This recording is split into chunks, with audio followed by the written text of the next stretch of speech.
Alright, welcome back to the channel. We're going to try something new here, a little segment I want to do, highlighting people around here that have been in the automotive industry and motorsports and just plain old gearheads. That's why we're naming this Everyday Gearheads. And today we've got Harry Byers with us. I've known him for probably about 10 years now, I guess. And he's been into a little bit of everything. He's got a lot of stories. So hang in there and let's see what happens. So, what year was you born? July the 30th, 41. 41. Yep, that makes me kind of old. So you've been around a while. 3 or 4 days. 3 or 4 days. Well, was you born here in Greenville? Yes, sir. Yeah, I was born in the St. James community. Okay. I guess you went to school down there? Yeah, I went to school. I started school in Parrotsville. We lived in Cobb County. We were tenant farmers. And then we moved to Greene County. And I guess about all of the rest of my school was St. James, except my freshman year, I went to Camp Creek. And so other than that, it was all St. James. So now, did you go all the years? Yes. Okay. Didn't do no college, did you? No, they said I was smart enough out of high school. Well, I believe it. No, I don't know about that. So, what was your first job? My first job was a Greenville redryer. I graduated from school in 1959, and then in November of 59, I went to work at the Greenville redryer on the tobacco market. You grew up farming, right? Yes. Y'all raise cattle and backer like everybody else, or? Yep. We, that's what we did: tobacco, corn, wheat, oats, you name it, milk cows by hand. Yeah, not many people know about that now. When I got married, we milked 25 head of cattle by hand. And then later, the place that I rented after I got married they had milkers. And so we lived there a year, but I told my wife and people I talked to, when I leave here, I'm going to a place of my own. I'm tired of this. So at the end of that year, the last milking that I done, which was electric milkers, we milked 42 head on Friday, and then they had a sale on Saturday, and I haven't done any more milking. Well, you said you got married. What year was that? How old was you? We were 19. I got married in February of 60. 8 inches of snow on the ground, and it's still snowing. We went to the barn and milked. Daddy tried to bag me out of going. I said, nope. He said, I reckon you have to, do you? And I said, I don't reckon I have to. But I said I was going, and I'm going. So I went. We got married. And it's almost 5 years before our son was born. By the time he was born, we had a place of our own. Okay. So you started out in the St. James community, which now you live up here in town. Yeah. Paying all these taxes. That's what it's good for. Yep. Yep. So you had one youngin'? Yes. Yeah, he was born in November 64. Okay. A good one. We've had no problems out of him. Got one granddaughter. All right, so that was how you grew up and got up on your own and everything. Big part of it, what is it that everybody called you when you was trucking? They called me Splinter trucking. My first nickname was Cracker. And then when I went to trucking, I guess a couple of years, then I went to hauling hardwood flooring out of Johnson City for a company. And everybody made fun of me hauling them old rotten splinters. So that was a CB handle. And so later on, the rotten part was took off because they found out I wasn't that mean.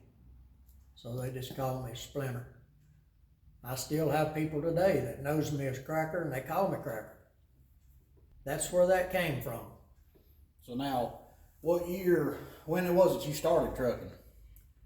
March of 65. What was your first truck? My first truck was a F600 Ford, Metal Engineer 6-wheeler. They loaded it with supermarket shelves and sent me to Indianapolis, Indiana. And I had been nowhere. Kingsport, Johnson City, South Carolina to get peaches, Knoxville, Newport. I didn't know what a highway number meant. 25, 11 Meade, all that. Of course, you learn pretty quick. That was the first truck. And then later I got into, which was called an Emeryville. It was a 65 International. Big semi, 5-axle rig. So now what all different things have you hauled? Oh, I've hauled, I pulled for Superior out of Atlanta, Georgia, and they done a lot of permit hauling. I had a Mack, and I went to, didn't belong to me, it belonged to a guy out of Spartanburg, South Carolina. I drove for him. And I went to Baltimore, Maryland, and hooked to a Joe Dog, which is an X3 axle for the tractor. And then I hooked to a 3-axle lowboy and went to Sparrow Point down below Baltimore and picked up a machine going to Pensacola, Florida. And I was grossing at that time 127,000 pounds. This is back in the 60s. And it was permitted for 45 mile an hour. And I done good to run 45. But it's all 2-lane. There wasn't much interstate to mount anything. When I first started, there was no interstate between here and Cincinnati. It's 300 miles to Cincinnati, and you're looking at about 9 to 10 hours back then. Mm. I mean, it was all 2-lane. Yeah. And you just couldn't make no time. What was your second truck after that? I guess Metal Engineers ordered a 3-axle rig, had a 24-foot box on it. And they said whenever they ordered it, it would have a 6-cylinder Detroit in it and a 10-speed Road Ranger. But when it got here, it had a 345 V8 gas and a 15-speed triplex. Had 2 sticks in it, a 5 and a 3. I drove it a while. And then they put me on a big cowboy semi. And I run it till, well, I was at Metal Engineers about 13 months and got laid off. And I went to Atlanta and drove for that company. And then I came back from Atlanta to Johnson City. And I was up there like 2 days of being 10 years. And in 74, I got a cab over Pete with a V12 Detroit in it. That's the one that sort of become legendary around here, ain't it? It'd trot if you wanted to whoop it. Of course, it gets you in trouble too. Almost got my license took away over it. Oh, how'd that happen? You want to run too fast. I got caught the very first trip out in it in Virginia. I run an 82 mile an hour and a 55 mile zone. I knew I was on my way to jail. But we had just buried my grandmother that weekend. And I talked him out of that ticket. Not out of it, but I talked him into getting it down to where I wouldn't be charged with reckless driving. So he charged me with 64 and a 55. But What do they consider reckless driving back in? Because today it's 15 over. it's 20 then. Okay. Yeah.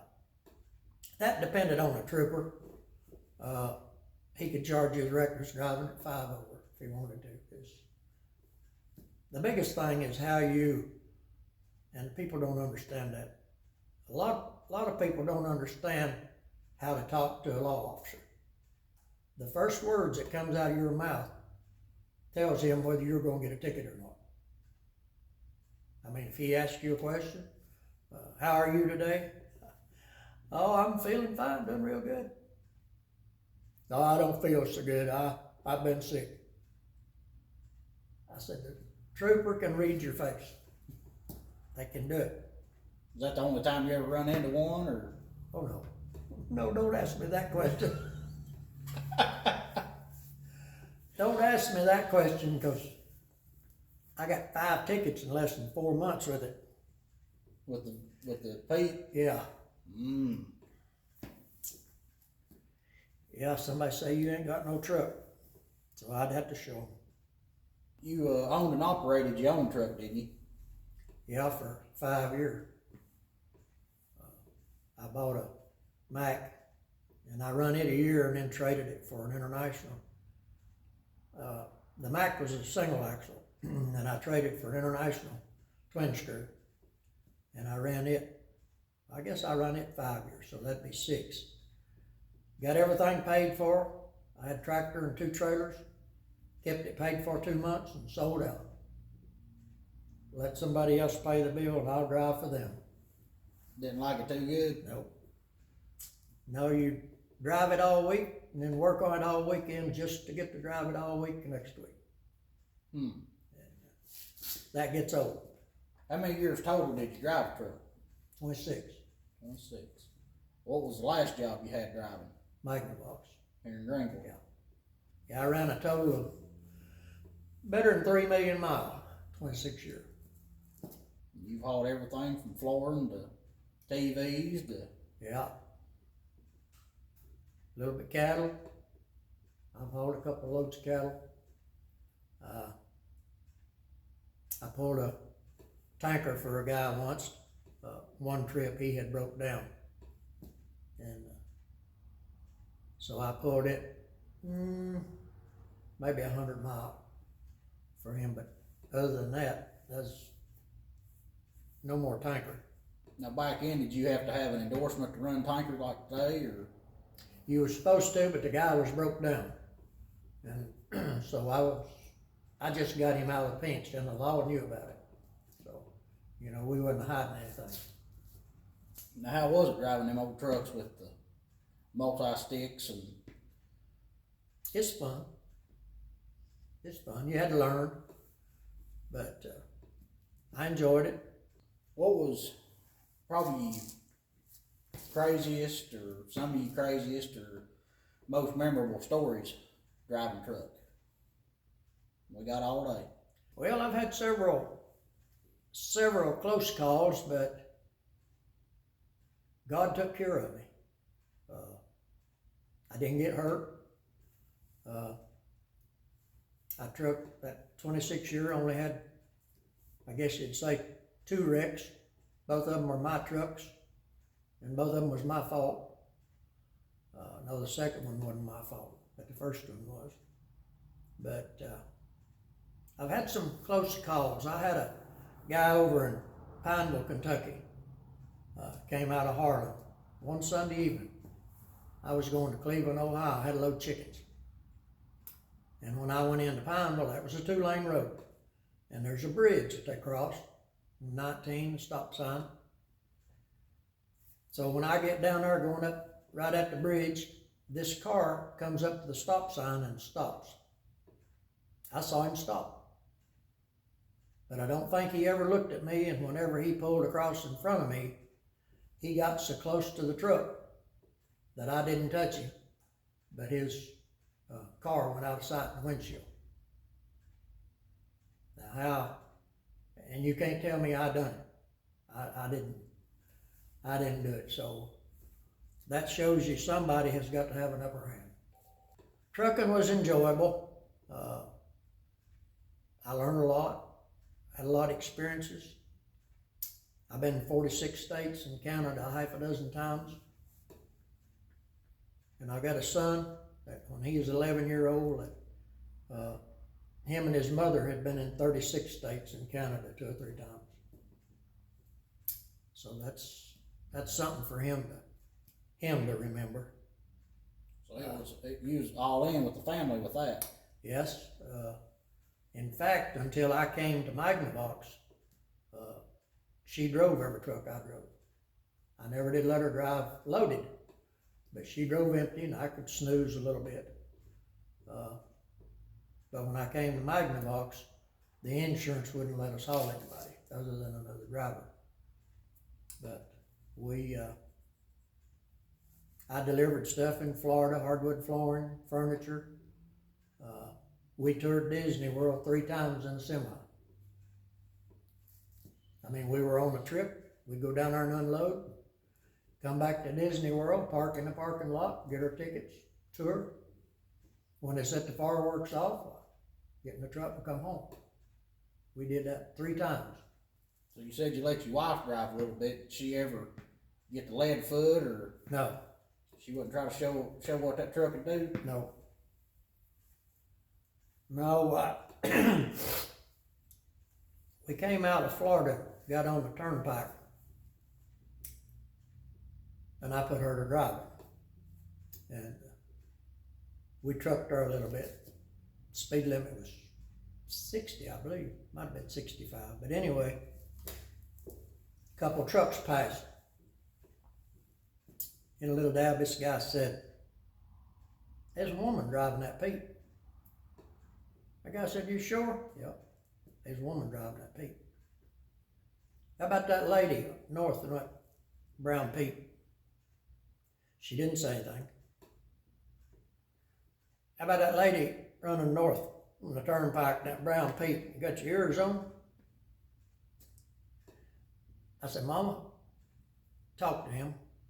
She said, "I ain't talking to them, I'm driving." So we come on up the road a ways. One of them said, "I bet the old man's laying in a sleeper and he won't let her talk to nobody." The other said, "Yeah, probably won't let her go fast either." I said, "Mama, go up there and show him what this is all about." She said, "Who's driving this truck?" I said, "It ain't me." So I hushed. I knowed I was fixing to lose a driver. Yeah, that talking on the CB, seemed to be a lot more fun back then, wasn't Oh it? yes, oh yeah. It's almost a dying art now. Yeah, I've talked to her all over the United States and Canada. So you must have had a pretty good outfit in yours. I had a pretty good outfit, but you had to catch a skip just right also. You couldn't do it anytime you wanted to. But in fact, one time, I hollered at her. Of course, we had a schedule that we went by, but I hollered at her and didn't get no answer. Hollered again, didn't get no answer. And Skip was running out of Texas. And this guy out of Texas broke in and he said, "Who are you hollering at or braking for?" And so I told him my wife, East Tennessee. He said, "Let me see if I can reach her." So he hollered at June. She talked back to him, and he talked to me, and I talked back to him and him to her. I never heard her, she never heard me.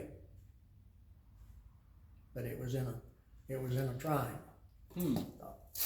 So you had to catch it just right. Did you ever mess with anybody with the radio? Very little. Very little. I know to be able to talk like that, you had to have a pretty good setup far away and everything. I've even heard stories of keying in on people's drive-thrus and stuff. Was you able to do anything like that, or? I was at O&S truck stop in Ono, Pennsylvania, and I was going to have to lay over. And so I filled up with fuel, pulled around the building and parked, and there was 3 trucks between me and the office. And so I decided to check on Skip. So I hollered a couple of times and she answered. And we talked there just for, 4 or 5 minutes, I guess, maybe a little longer. So I signed off, told her I'd talk to her tomorrow. And I went inside the restaurant. There was 2 brothers owned that place. that one come to me and he said, "I'm proud you shut up." And I said, "What do you mean shut up?" And he said, "You've been on my telephone ever since you parked out there." I said, "Not me." He said, "Well, there ain't nobody else out there, so it had to be you." I've talked a long ways. I could take of course there's other people could do it too. I could take an 8-foot fluorescent light bulb that wouldn't even burn in the socket. And I could hold it up over the cab and stick the end of it to that antenna and light it up brighter than if it was in the socket. I carried a 4-foot fluorescent light bulb standing in the corner behind my seat all the time.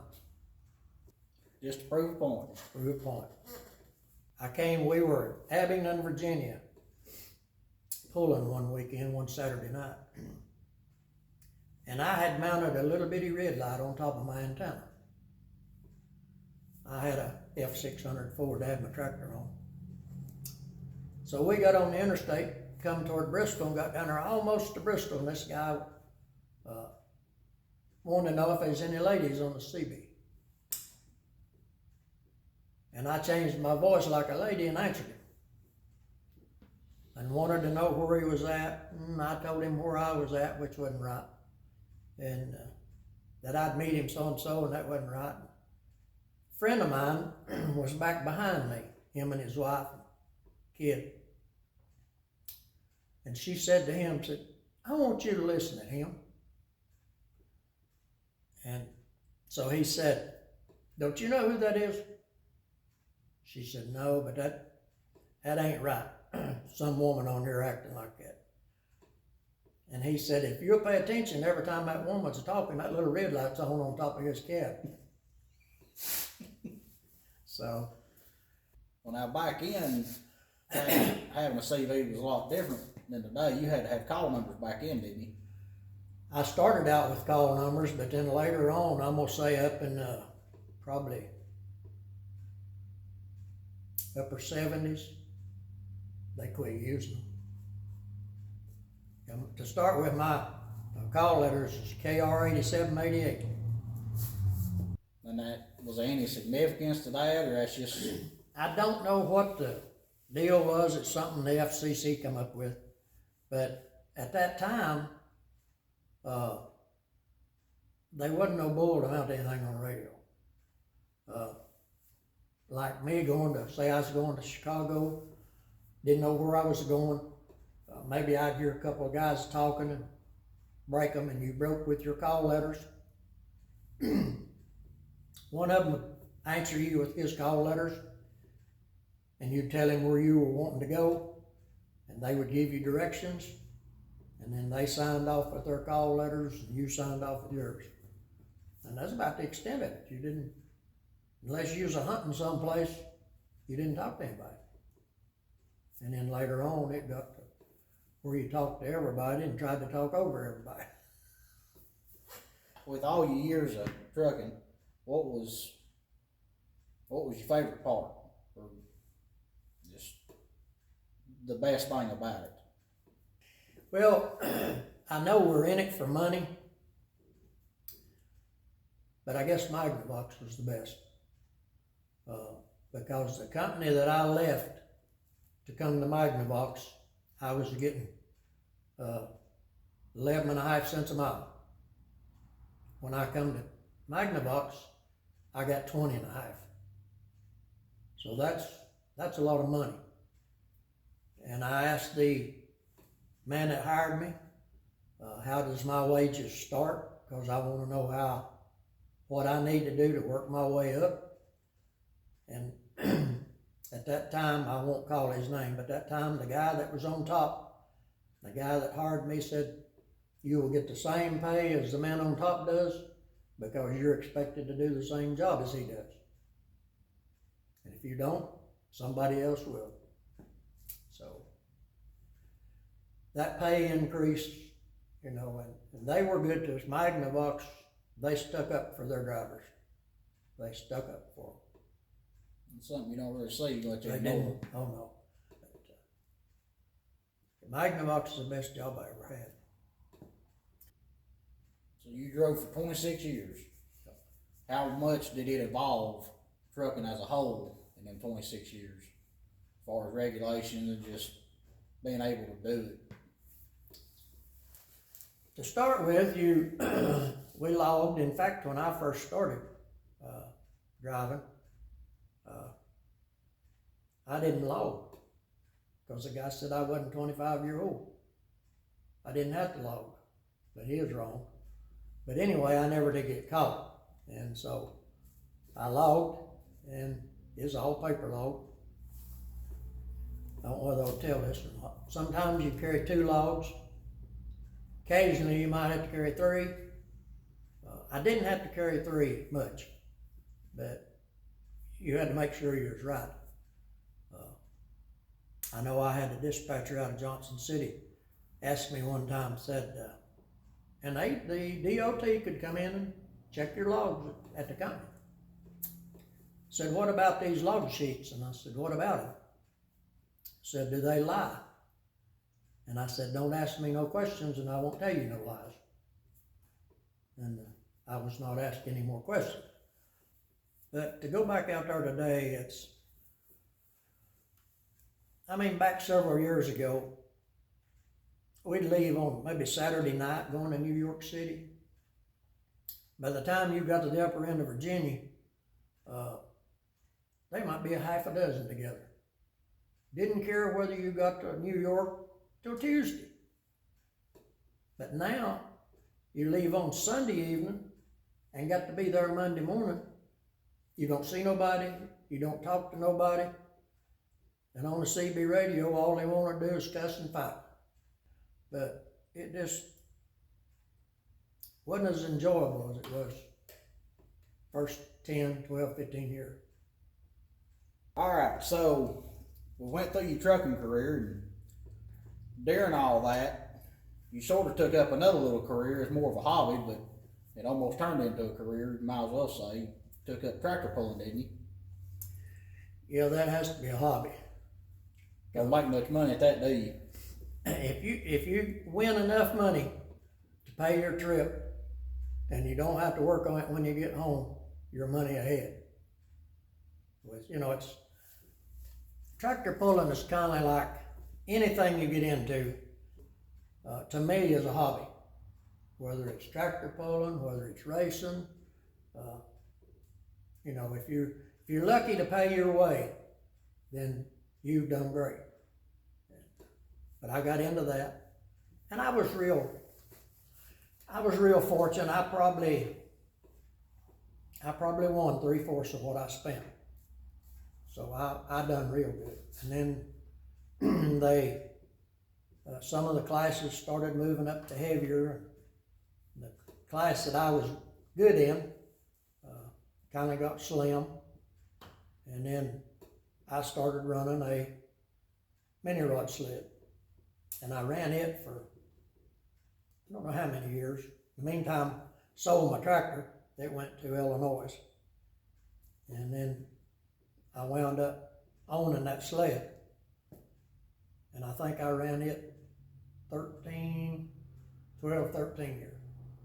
One reason they quit using it is because they wanted to run their 4 and 6 and 8, maybe 12, I don't know whether they run 12 or not, mile an hour runs. And I wouldn't put all that system on my sled because I ran stuff a lot faster. And that was the main reason that they quit using it. But so now, what year did you start pulling? Yeah, 73, because I got that Pete 74. So it was before that, because I had that black and white one. Yeah. So what got you into it? Did you have buddies that was into it, or? The same guy you're working for. And what he did was, it was farm. It wasn't souped up stuff, and that's how it started. And so I got to going with them. And then occasionally, I'd put one of his tractors on my trailer. We'd go someplace and pull. I'd drive it, and then I wound up buying one. What was your first tractor? A U model Minneapolis Moley. Two friends of mine had bought it, and they were running it together in different times. And then they both decided to build mini rods because it didn't weigh that much, easier to haul, and all of that. And so, Well, for somebody that don't know, what is a mini rod? a mini rod is a souped-up lawnmower. It's a little bigger than a lawnmower with a V8 car engine in it. Yep. And so then I bought the tractor from them that they were in on hikers. And I ran it a while, and then I started stepping up little by little. So your first tractor, was it a 4-cylinder, 6-cylinder? Four. Yep, 283 cubic inches. And I bored it out to 336. Run gas. And then I went to a later model tractor, and it was 336, and it was diesel. But I ran alcohol. I didn't run diesel. And whenever it was on the farm, it was a 50 horse tractor that turned about 1,400 RPMs. We balanced it, blueprinted it, everything it could do, I guess. And I've seen it turn 5,500 more than once. And I had a fuel injection, a turbocharger on it off of a Mack truck. And I turned the rear tires, it had a 5-speed. I turned the rear tires at 42 mile an hour in 4th gear. 5th gear was 65 mile an hour, and I didn't have the horsepower to pull it. But it's pitiful what they're doing now. These mini rods, they weigh 2,000 pounds. And of course, when they went up to the 2,000 pound, I had a little more trouble stopping them with the little sled, but from our own back, I was okay. But the little mini rods weigh 2,000 pounds, and some of them are running over 3,000 horse. So they don't never get tied to the ground, because if they did, well, they'd break something or run off like an airplane. But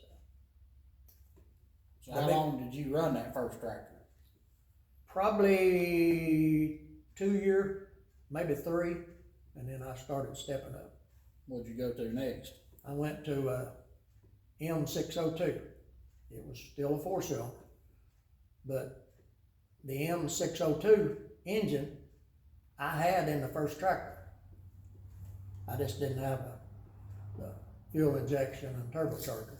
I run it carbureted. In fact, at one time I had 2 Predator carburetors on it.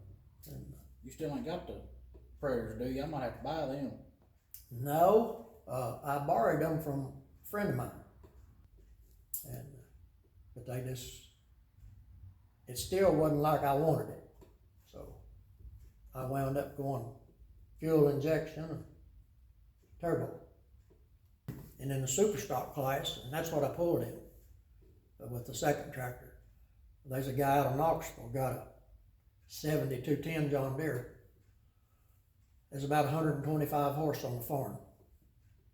And it's on alcohol. And I've seen his MDS chip, 7,200 RPMs, and they say about 3,000 horse. Turns the rear tires better than 100 mile an hour. What size tires is on 30. something like that? 30.5 32s. 30 and a half inches wide on 32-inch rim. It's a pretty big tire. I had a set of 30-inch rims, and I hunted last night, and never did find the pictures I wanted to show you. But me and a friend of mine put a set of 24-inch wide tires on 30-inch wide rims with ether. It's a wonder we hadn't got killed. And I worked on that tractor in the basement. And there again, God's took care of me, all of us. But it's 1,000 wonders I hadn't got the house for. I had grinders, I had torches, I had electric welders, I had alcohol, I had gas, I had paint thinner. All of this in the house under my bed, so who took care of it? He did. Yep. Whew. Now I get teary-eyed thinking about it. Now, did you pull mostly around here? Did you actually go out and travel? Oh yeah, we pulled in Virginia, North Carolina, South Carolina, Georgia, Kentucky, Middle Tennessee, Indiana, a lot of different places. I sent in a resume for the farm machinery show at Louisville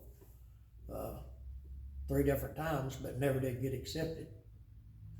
So we generally go to Louisville to the farm machinery show. Our wedding anniversary was that week, and I'd take a week's vacation, and then we'd go to the farm machinery show. I'd let her shop about 3 days. We'd have to borrow a sack full of money so she could shop. No, I'll take that back.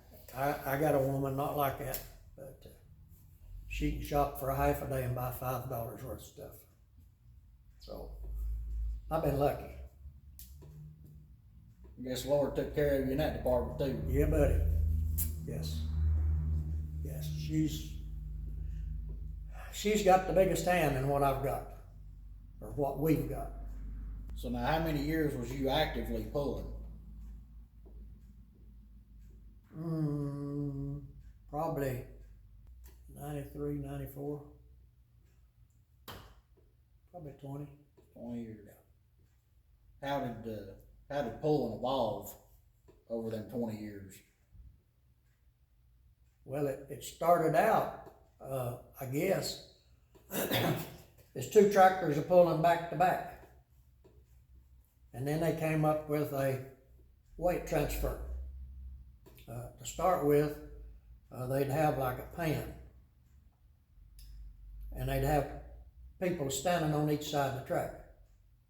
And as the tractor and the sled went by, they'd step on. And whoever went the farthest, if everybody got on, or what have you, that's the winner. And so then it came up till they had the gear system on it, where they could change gears, and had the box up on the frame. And in the later years, they self-propelled them, a lot of hydraulic stuff. But that sled had 9 micro switches on it. And if every one of those switches wasn't set, it wouldn't operate. That's how the big sleds are, and they weigh about 60,000. But that's how the big sleds are set up.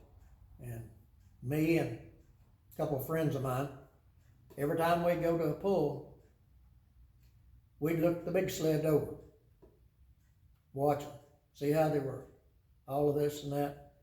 So we put 3 heads together, and that's how we came up with the system that I had.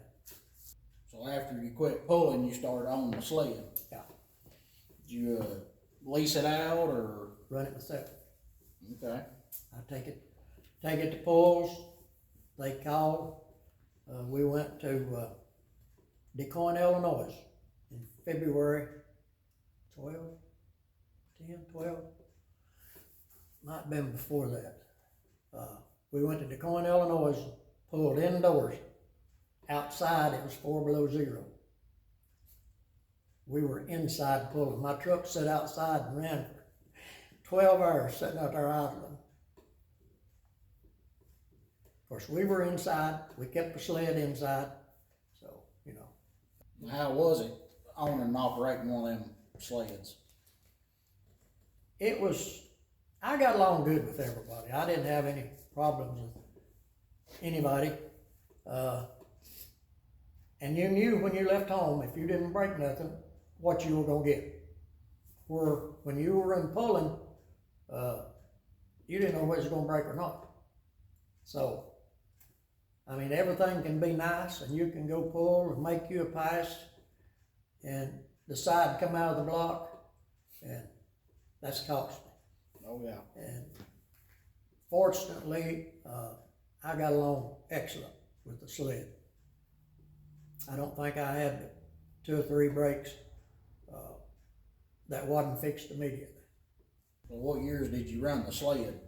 How long did you do that for? Well, as long as I had it, I ran it, I guess 12, 13 years. I sold it back in 15, 16, I believe is when I sold it. It went to Illinois. It went west of Peoria, about 40 miles. And, but that's been 6, 7 years ago. Okay. When I sold it. My wife got to where she couldn't go with me, and I had a friend that would go. He could drive as good as I could. He could run the sled if he needed to. He could mechanic if he needed to, but it just was not the same. So now, what kind of truck did you use to tow your tractors and your sled and all that? You said you had that gear reduction in that one. Yeah, I had a 76 Ford that I made a dually out of. Well, when I bought it, it was just a 3/4 ton. And so I got a wild hair. In fact, I blowed 2 rear tires and tore the fenders up. And that's what caused me to go to a dually. But I didn't realize it was going to cost that much money to make a dually out of it. And it had a 390 in it. So I took the 390 out and we took a 429 and put 460 stuff in it. And made a 460 out of it. It's a police interceptor 429. And we made a... How'd you know it was a police interceptor? I didn't, but the guy, we didn't know it was a police interceptor until it was tore down at the machine shop. And the valves that he ordered just fell through the holes. That's how we found out. And he called me and he said, we got something wrong. And I said, what's the matter? And he said, this is a police interceptor. And I said, what does that mean? Because I was a dummy. And so he went to explaining it. And I said, well, it's got to be fixed. So we made a 460 out of it. And then I put it had a 4-speed in it. And then I bought a 3-speed auxiliary and put behind it. It had a direct, it had overdrive, which was 15% overdrive, direct, and underdrive was 135% underdrive. So you could put it in Bulldog and put it in underdrive and get out. It'd be on after a while. Just idle anywhere. And but that's after I made the dually out of it. What was the purpose of putting the underdrive in it? Just... Well, the biggest reason, it had a 355 rear end. And reverse was the same speed as second. So whenever you started backing up, if you had any weight to mount anything, you had to ride the clutch. And that was one reason I did it. So I could put it in underdrive and just take your foot off the pedal and idle around. So that was, other than that, about the only thing I used was direct and overdrive. Like a 2-speed. So what was the truck you went to after that? I traded it for a 93 and a half F350 4-door dually Ford that had the 7.3 in it, 5-speed overdrive. And that was in 96. And I ran it till January 06. I had put the gooseneck stuff in it. I had air on it because the sled had air brakes. And I had an air tank in the bed, and I had a hand valve in the floor. So I had brakes for the sled. And so then I traded it in January of 06 for a 04 Dodge Dually 4-door, 4-wheel drive. First 4-wheel drive I ever had in my life. So this whole time you've had 2-wheel drives doing all this? Yeah, Didn't need no 4-wheel drive back then? right. But it has come in handy, a lot. In fact, there was a couple, 3 times that I could have used it with that Ford. I mean, it probably takes more gas, more fuel, but it's nice to have it and not need it than it is to need it and not have it. Yeah. So out of all your years pulling, did you ever have any mishaps or tear the tractor up or have any close calls or anything? Yeah, tore it up a few times. Blew the side out of the cylinder in Hendersonville, North Carolina one night. And then locked the motor up in Sevierville one night. One Friday night, I spun a bearing. We loaded it on a trailer and brought it home. Unloaded it off the trailer in the basement. And me and a friend of mine tore it apart. Cleaned the crankshaft. I had more bearings. We got all that stuff took care of, got it all put back together. And at 2 o'clock Saturday evening, we were ready to go back to Sevierville to pull again. We go to Sevierville and pull. And I spin another bearing. So, you get the mechanic again. So I've got a whole week now when we get back home. That was my biggest thing as far as problems was spinning bearings. We finally solved it. Which you kind of had a little incident one time. It wired up on you, didn't you? Oh yeah. Yeah, that's down Smoky Mountain Speedway. I dropped it. It's standing straight up. I dropped it and broke the front end off under it. It's 1,000 wonders it hadn't fell backwards on the sled. I jerked it up, so what I'd done, I failed to put the rearing stands down. Had them pinned, because when you backed it off the trailer, a lot of times the rearing stands would stick in the ground. And you don't want to tear the man's driveway up or his field or whatever. And so this mishap happened, and whenever I came home, they were welded. That won't happen no more. And the way the rearing stands were designed, it only let the front end raise 30 inches. And then they hit the ground, so it couldn't get no higher.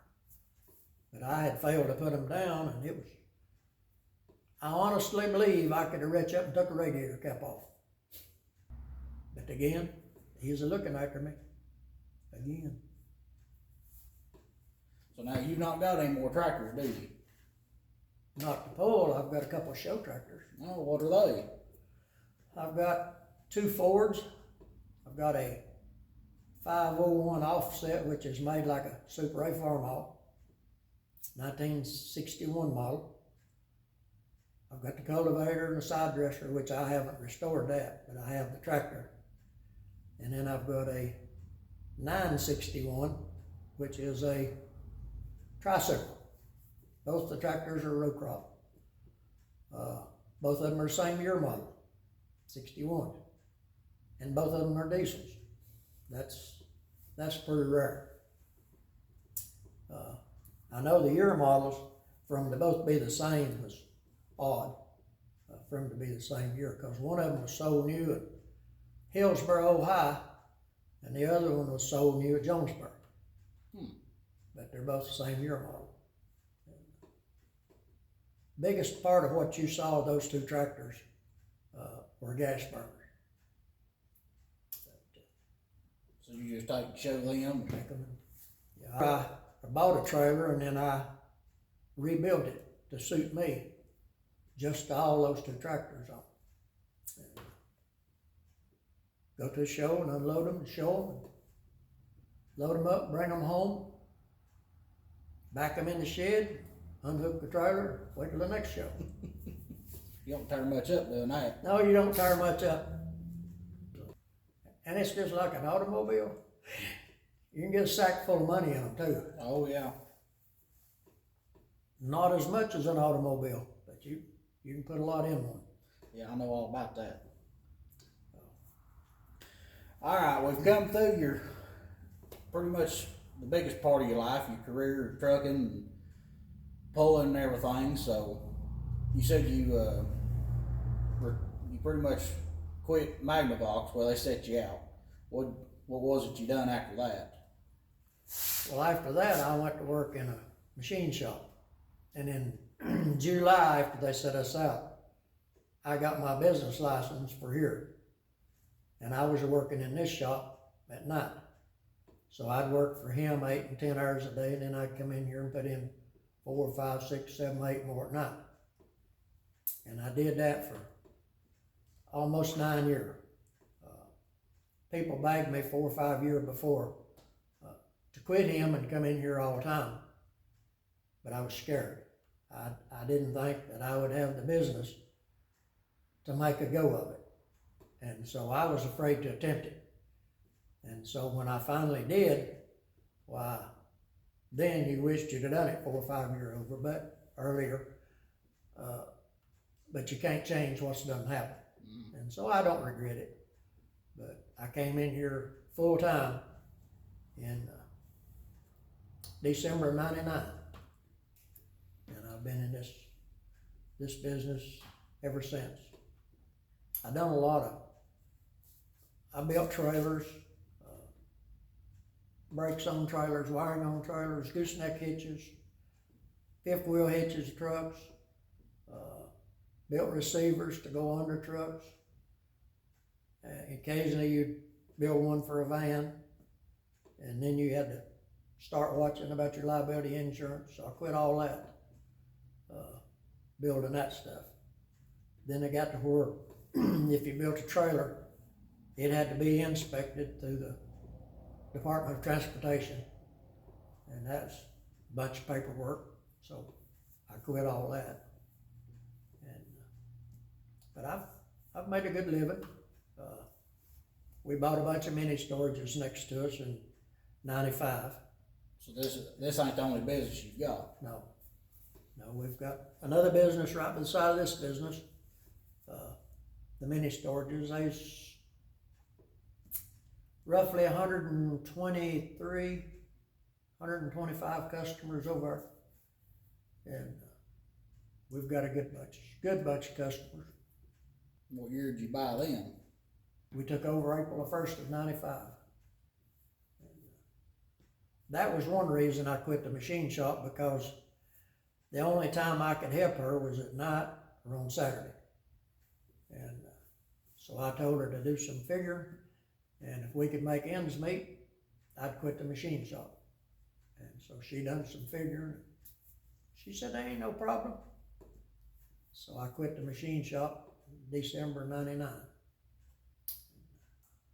That way, if she needs help at the storage, I just lock the door and go do it. Now we get pestered every week or 2 or 3 times a week from somebody you don't even know wanting to buy them. Somebody in some other state or some other country. They seem to be a pretty good business and investment right now. Evidently. So now, did you build the shop at the same time you done that, or? No.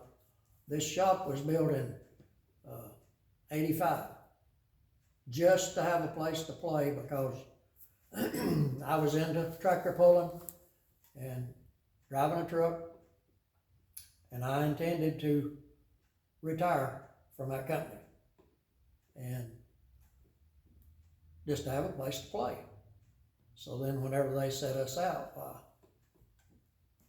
you have to look for something different. And the way they were paying us, I could have went to another company and took 15 cents a mile cut. And I said, if I'm going to take a cut, I'm going to take it at home. So that's what I did. Don't regret it. Don't regret it. So you've worked on trailers and done wiring on trucks and stuff, and done a little bit of everything in here, ain't you? Yeah. But now, as far as the trucks go, the wiring that I did was not on the vehicles themselves. It was on the trailer harness. Because the truck wiring, the vehicle wiring, I'm not into that. But the trailer wiring, I can figure it out. Now over here off camera, you've got some B&W hitches. I guess you're a dealer? Yes.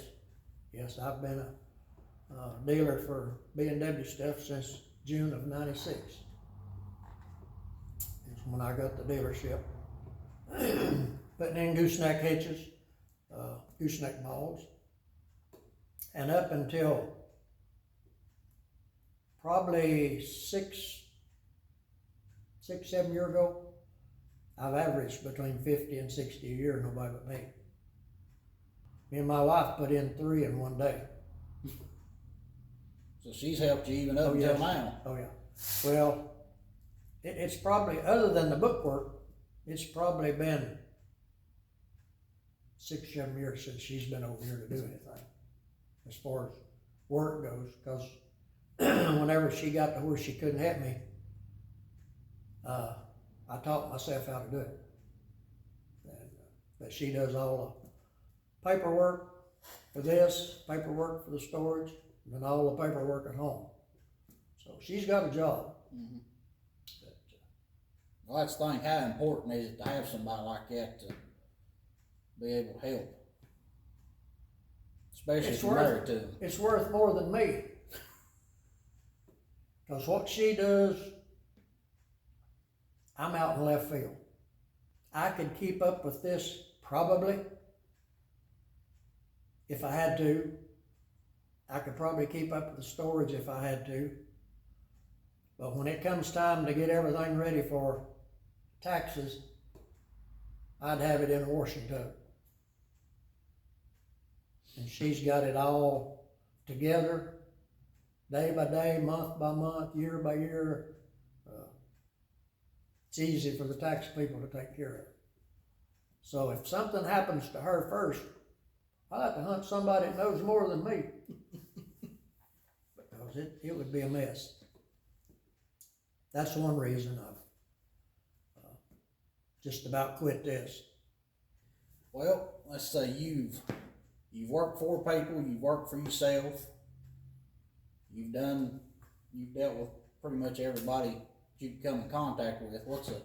What's the biggest thing you've learned dealing with people? The biggest thing that I've learned is be honest. Now, don't get loud. Don't get vulgar. I mean, just state the facts. The only thing I can say is, if you like it, okay. If you don't, okay. But I have done what I said, the best of my ability. If I'm supposed to do something for you tomorrow, and I know I ain't gonna do it, you're notified. I don't wait till you come and then say, oh, I had this to do or that to do, and I can't get to yours till next week. I don't get it. That don't get it. One job I did, cost me $400. Was not my fault. But I've probably done $15,000, $20,000 worth of that guy since. So $400 ain't no money. No. And then I ordered a bunch of steel for a guy probably 2 years ago. And at that moment, whenever I quoted it, he didn't exactly have his mind made up what he was going to do. And so it went on for probably a month. And he called me and said to go ahead and order it, so I went ahead and ordered that material. And when we got it here, why, I done everything I was supposed to do to the steel. And the steel was $800 higher than what I quoted him. Cost me. And I explained it to him. I told him, I said, you know, I'll eat it. But I said, you know, they told me when I ordered it, as of 5 o'clock, that price don't stand. Which I didn't know that the first time, they didn't tell me. And I said, I want to be reasonable.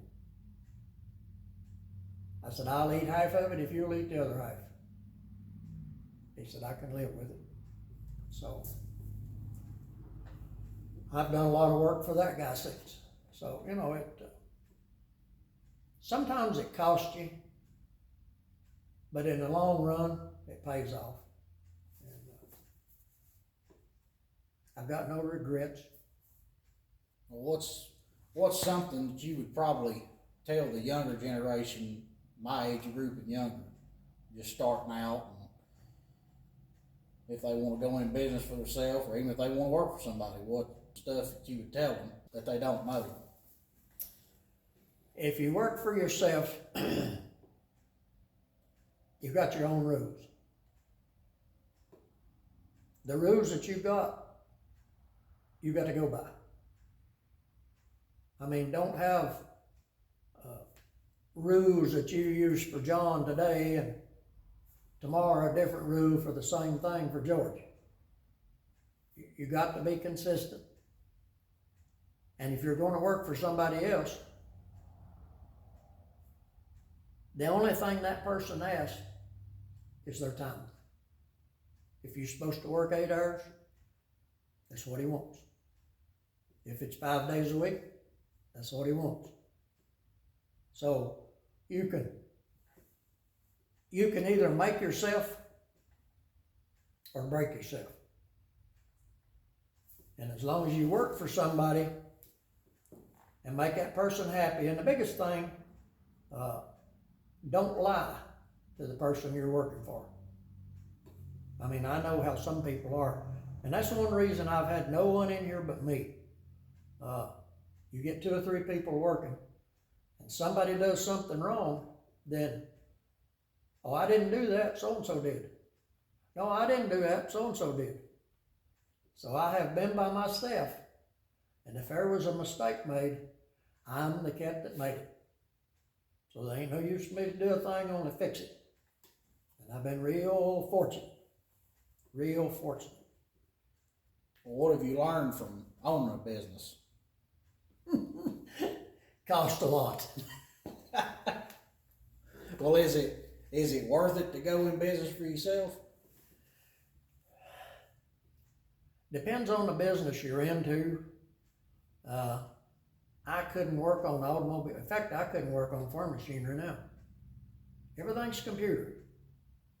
But when I started, I farmed about all my life. When I started, I worked on farm machinery because that's what I like. And you go buy parts, and the parts place gives you 10%. And then you try to mark it up a little bit because you could go to parts place and get it for the same price I did. And you know, I could have made a lot more money had I worked on automobiles, because the parts on automobiles are anywhere from 25 to 85% markup. Maybe more now for all I know. But I don't even work on my own vehicle. I take it somewhere else. But, you know, worked on tractors. But now then, like I said, everything is computer, and I wouldn't be able to work on one because I'm computer illiterate, really. I know just enough about a computer to lock it up. Pretty much you was equipped for your time. That's it. A lot of hand wrench, hand tools. That was one thing that I liked, was a challenge. Somebody tells me I can't do it, or somebody tells me it can't be done, give me a shot. If it don't work, it won't cost you nothing. And I've done a lot of that. When I was building trailers, you could go buy a trailer cheaper than I could build one. But you could only buy certain sizes. So if you wanted an odd size, you couldn't buy it. And I've made several odd size trailers. when I first started. But